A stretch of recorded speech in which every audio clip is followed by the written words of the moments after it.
All right, welcome to day 15 of the AI challenge for remodelers. Good to have you here. We're talking about AI prompts, and let's get into it. We are halfway through the month. Hope you guys are crushing it.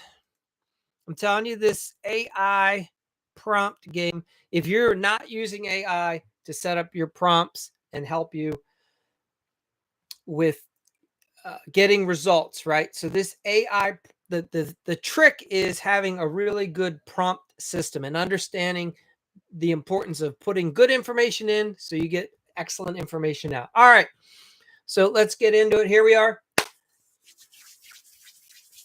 And we are on day 15. So important thing to think about on this day is if you're going to grow and scale, right? That's what all this is around. If you are happy being the solo guy, right, that just loves being self-employed, that's awesome. Some of these things will help. Obviously, understanding ChatGPT and understanding prompts and AI will assist you, right? And if you are looking to scale and grow a larger team, it's going to be absolutely imperative that you learn how to use this so that you can move at a better speed and get a better result. And where I see the big advantage is you want to have a good understanding of what you're trying to do, but you don't have to be a super expert, right? Obviously, the more you know about your subject and the more you know about the thing you're trying to create, the better, because you can give it much better instructions, right? The better the instruction that you give the AI agents, the better the results you're going to get. So, we are all about learning how to delegate and empower our staff. This is where most guys struggle. And think about it. The reason you were able to start your business is because you're a risk taker. You're the type of person that can go out on your own, do your own thing. You don't need people hand holding you. All right. Those are all good things. And a lot of times, many people that have their own business also are a little difficult to work with, right? It's not that you can't work for but having someone to work with you can be challenging because your expectations are really high. You're not really good at explaining things. You think you are, but you're not. And you end up getting really frustrated. You have a short temper, a short fuse, and you get agitated, and then you're overwhelmed because you hired this person. So now it's costing you money, and you don't want to slow down to take the time to teach them, even though in the long run, that's what you need to do because you just want them to do it because you're so exhausted and burnt out and frustrated that you really just want someone to run your business for you, right? And that's where the struggle is. And that's why when you go to any of these Facebook groups, you're going to see like 1,000, 10,000, 20,000 guys that are bitter and angry and frustrated and burnt out and broke and just don't want to see guys succeeding and growing because they couldn't. And it's funny, I'll put in a lot of responses in some of these groups. I'll let people know, like, look, growing a remodeling business, the theory behind it is super simple. The challenge is doing it day in and day out and getting out of your own way and stop self-sabotaging, right? So many guys just get in their own way. And just because something doesn't work the first time doesn't mean you should go in a different direction. Often what it means is you need to keep going a few more times and you'll iron out all the kinks. Okay. So yeah, you might have hired a couple guys and it might have gone terribly wrong. And the lesson there is, okay, there's some things that I don't know about hiring people, managing people, training people. It doesn't mean that I should never hire anyone. It means that I need to go learn another skill set. But what most guys do is they're so burnt out, they're so frustrated, they're operating on such razor thin margins that when they did try to go out and expand and grow, they couldn't handle it. So now they believe that the solution to life is to scale it all back. And so many guys will be like, I tried growing once before, it was nothing but a pain. I had so many problems. The best thing now is I just have my two guys. And I'm not saying that they don't have a nice life. And I'm saying that it is possible to scale and have a larger company if you want. However, you are going to have hurdles along the way. All right. So that's enough about that. Let's get into it. So why does all this matter? Look, as a remodeling business owner, you're likely juggling everything, right? You have the sales side of it. You're trying to schedule everything. You got to find the subs, get them on the job, explain to them, supervise them.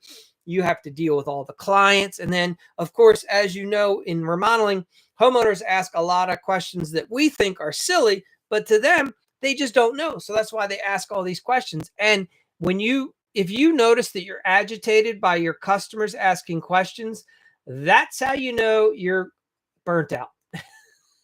You should be thankful that your customers are coming to you and asking you questions. That means they still like you. That means they still trust you. That means they still want to work for you. When your customers disappear from calling, that's when you should be worried. You're like, wait a minute, why are none of my customers complaining? Why are none of them asking me questions? Then you know there's issues. All right. So if you are doing everything yourself, then you have essentially, if you aren't there now, you will be really soon. You're going to hit the ceiling and your business is going to just be stuck, right? Because at first you're going to say, I got to get more efficient. And then you're going to say, I got to work a little more. So I got to get more efficient. I got to work more hours, right? I got to stop wasting time. And you're already at your ceiling and you're trying to ink out like that little extra, right? When really what you need to do is say, I need another version of me out on the site so that we can divide and conquer. All right. So you can't fall into that trap of saying it's just easier if I do everything myself. It is in the short term. Yes. Growing and stepping back and teaching someone else is very challenging. And that is why the success to failure rate for contractors and remodelers is so high, right? What is it? 90% of remodelers don't make it 10 years. So, and of the ones that do, very few ever hit $1 million a year. So you have a ton of guys that are running around making in total sales, maybe selling $300,000 a year, making 60,000, maybe selling $500,000 a year, maybe only making 50,000, right? You have very few guys that are really growing something that is sustainable, where it's a business, where they can take vacation, where they have guys, they don't have to show up every day and the work's still getting done. There's not a lot of guys that can reach that. And this is why, because you have to teach other people. And sometimes you have to step back and say, I'm going to go slower for the next week or two because I'm training a new guy. But that new guy in 6 months from now, he's going to be able to handle the 5 jobs that I was handling all by myself. That's when you start to grow. And then you do it again. You take a month or so, you slow down, you bring on a new person, you train them. And that way, like in 6 months, that person's going to be completely up to speed and crushing it. So that mindset is going to burn you out if you think it's easier to just do it yourself, and it's going to keep your business small. Delegation is really the secret sauce, as they say, to scaling a business. And this is how you develop that strong, independent team. You have to learn to effectively delegate. You have to have people to delegate too. So here's what happens when you can do it properly. Boom, it's going to free up your time, right? And that lets you focus on more strategy. You shouldn't be taking that and saying, oh, I'll go do another job. No, you should focus on, how do I land another 10 jobs, right? What is it that we can change with advertising? What is it that we have to get into looking at for marketing? How is my sales process? Do I need more sales training? I do. I need to understand human behavior more. All right, let me get that training, right?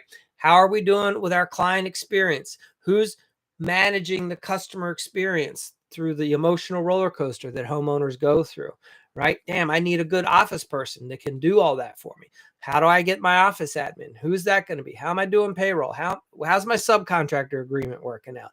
Why am I having trouble finding more guys? Because I don't know how to look for good guys. Good guys already have jobs. Stop putting all these want ads out on all these job boards. You got to go out and learn how to find the guys. You got to go out and ask around. You got to go out to other like supply houses and talk to other trade contractors. Hey, do you know anybody who's looking to get in or looking to shift? Maybe they were doing electrical work. Maybe now they want to get into remodeling, right? You got to ask around. You got to talk. So anyway, here's what else that can happen. As your employees grow and take ownership and feel trusted, it's good for you, right? Mistakes will decrease because not everything is being bottlenecked through you. And as you shift from the grinder out there every day on the site to the leader, right? You oversee everything, and that's how you can direct it much better. All right, so how are we going to use AI to help with this? Well, here's how we're going to do it. It's going to help us brainstorm some tasks that we should be delegating. And we got to come up with those simple and straightforward SOPs, standard operating procedures. We need to create some decision-making checklists, so our team isn't constantly asking, what should I do? Really good management trick. Teach any employee that you hire, hey, before you come and ask me a question, I want you to have 3 possible solutions, and I want you to let me know what solution you've already tried first before you came to me. And then we can go, right? Like, instill in them the idea that they're empowered to try to make some decisions on their own. Okay. Now, I'm not saying you do this the first week. No, but after you've trained someone, you get in them and you say, hey, I want you to become your own answer machine. So they answer their own questions. And then they only come to you when they've had multiple problems or they just are stumped. And again, if they're coming to you, they are bringing solutions to you, not so that you can just help them talk it through.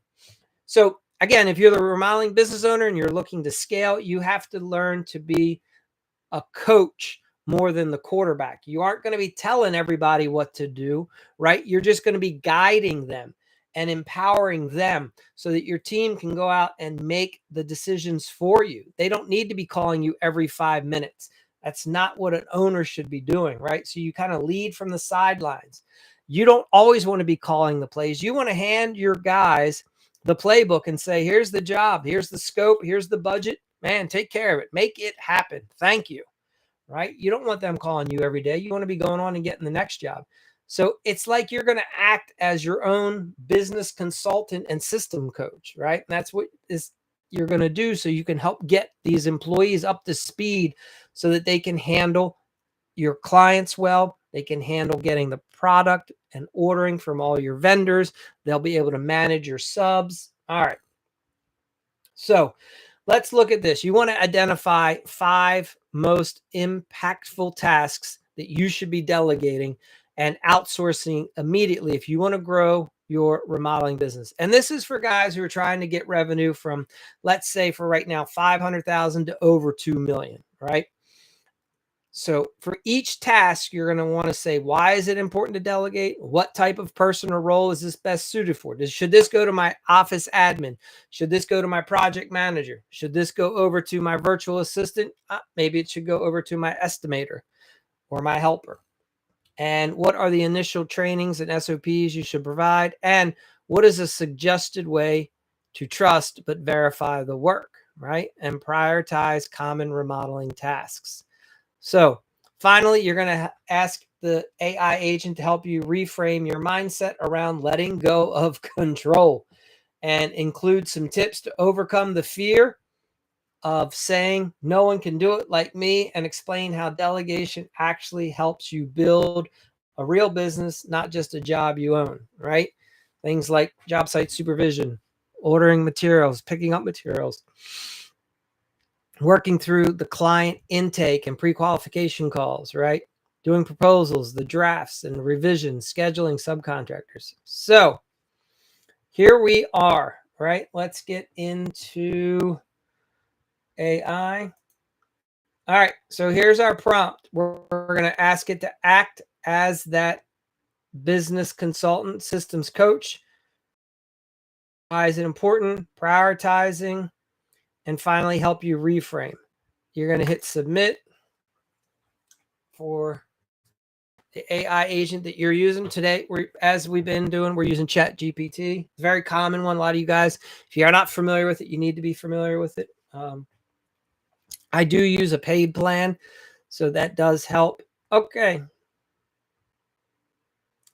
So here we go. Delegate like a leader, the remodeler's guide to letting go without losing control. All right. So job site supervision. Why should you delegate it? Well, if you're still the one checking on every detail on site daily, you're the bottleneck, right? So who should be doing this? Typically a lead carpenter or project manager, right? Training, you're going to have to show them how to get clear with their project timelines and milestones and job site checklist, come up with a standard setup and cleanliness, right? How they're going to keep the job organized for you, work on some client communication expectations, and how are you taking care of like your daily photos, right? Maybe do some weekly check-ins. You can do that virtually. And are you going to offer any bonuses or incentives if they can work on their schedule? That's up to you. All right. What about materials, ordering and picking up? A lot of guys that own businesses still like to be involved in that. I see a lot of business owners doing this side. I have guys that they'll get their crew out on site and then they run off to the supply houses and they get all the materials and then they drop them back off. And they're doing a task. You know why they're doing it? Because they want to do something that they don't have to think, because they're burnt out. And they should be giving that. They should have someone. They should hire a runner, if nothing else, like pay somebody to go get all the materials, or pay the company you're ordering the materials from to deliver them. Right? You shouldn't be going around getting your materials for your guys. You should be getting customers for your business if you're going to go get something. All right. So what about doing intake and pre-qualification calls? Yep, you need someone to help you with that. Not every inquiry deserves your time. If you are running around telling everyone they have to talk to you, then you are always going to be the bottleneck. You want to let everyone know that you're just one cog in the wheel of this amazing company that you're a part of. Your office staff is awesome. Your carpenters are awesome. Your field personnel are awesome. And the clients should be happy to talk to anyone within your company because they're all amazing. It shouldn't all fall back on you. So the initial qualification calls, that should be done by somebody in the office typically, whether you're going to use a salesperson or maybe your office admin or maybe you at times. But you should be getting to a stage where you have someone that can do that for you. Doing all your proposals, writing all that up. Again, somebody, you should have a salesperson, an estimator, let's call them. You can have project managers help you with that, if nothing else. All right. Scheduling of the subcontractors. This, again, you as the owner need to get this off your plate. This should be going over to your project manager or your lead carpenter. All right. And how about that mindset shift of letting go? So a lot of you guys like to say, well, no one can do it like me. I work the hardest, right? Look, that's like, according to ChatGPT, it's a business prison. So look, perfectionism just slows growth. Instead, say to yourself, man, I'm going to train well. I'm going to define success clearly, and I'm going to let my people prove themselves. You don't need a clone. You need clarity and accountability. Remind yourself that. You know what? You just need good people that work under you. Let them do things the way that works for them, as long as they attain the goal that you set for everyone.